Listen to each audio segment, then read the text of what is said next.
சங்கீதம் 111 2 மூன்றாம் நாள் தலைப்பு தேவன் ஒரு நல்ல இருதயத்தை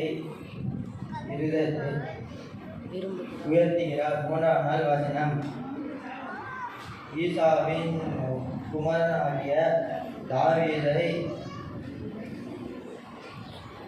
இருதயத்தை ஏற்றவனாக கண்டேன்.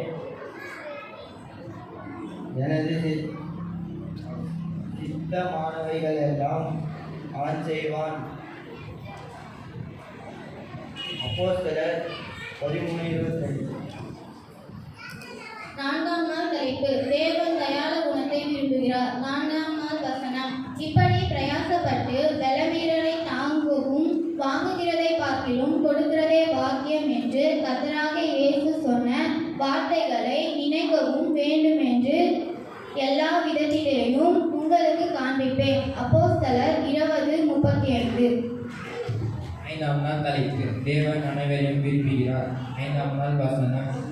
ஆதலால் கர்த்தருடைய நாமத்தை தொழுது கொள்கிற அவனோ ரட்சிக்கப்படுவான். ரோமர் 10:13. நாள் தலைப்பு தேவன் நம் மன்னிப்பதை விரும்புகிறார். 6ஆம் நாள் வசனம். மனுஷர் தன் தப்பிதங்களை நீங்கள் மன்னித்தார், உங்கள் பரமபிதா உங்கள் தப்பிதங்களையும் மன்னிப்பார். தேவன் தன் தப்பிதங்களை மன்னித்தார், உங்கள் தப்பிதங்களையும் மன்னிப்பார். மத்தேயு 6:14.